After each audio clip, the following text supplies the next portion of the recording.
தமிழ்நாட்டின் திரைத்துறை வரலாற்றில் தனிமுத்திரை பதித்தவர்.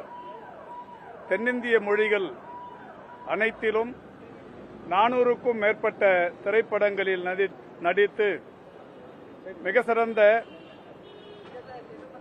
குணச்சித்திர நடிகை என்கின்ற வகையிலும் தமிழகத்தின் ஒரு 50 ஆண்டு கால திரைத்துறை கதாநாயகர்களுடன் இணைந்து நடித்த பெருமைக்குரிய நடிகையாகவும் திகழ்ந்த பெருமதிப்பிற்குரிய அம்மையார் பத்மஸ்ரீ சவுகார் ஜானகி அவர்கள் இன்று இயற்கை எழுதியிருக்கிறார்கள். அவருடைய திருவுடலுக்கு திராவிட முன்னேற்ற கழகத்தின் சார்பில் மலர் மாலை அணிவித்து புகழஞ்சலி செலுத்தப்பட்டிருக்கிறது.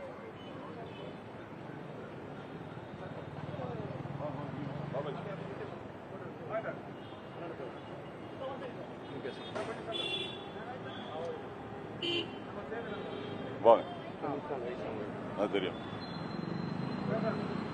வணக்கம், நான் நடிகர் மீசை ராஜேந்திரன்.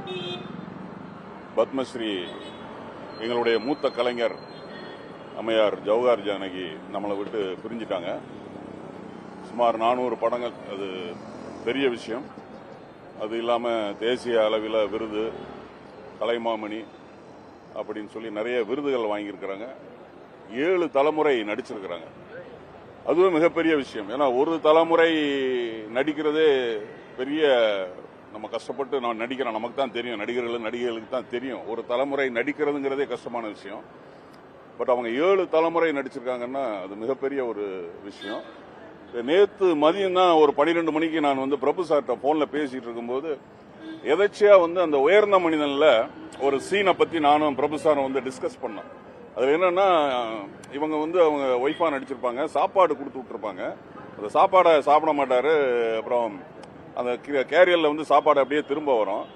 இவர் வந்து லேட்டா வருவாரு. எங்க இருந்தீங்கன்னு கேட்பாங்க. நான் வந்து ஆபீஸ்ல தான் இருந்தேன் அப்படின்னு ஒரு டயலாக் பேசிட்டே இருப்பாரு. அதுல வந்து பாத்தீங்கன்னா பொய் பொய் பொய் பொய்ன்னு வந்து சிவாஜி சார் வந்து பேசிக்கிட்டே இருப்பாரு. அந்த சிவாஜி சாருக்கு ஈக்குவலா வந்து அம்மையார் நடிச்சிருப்பாங்க.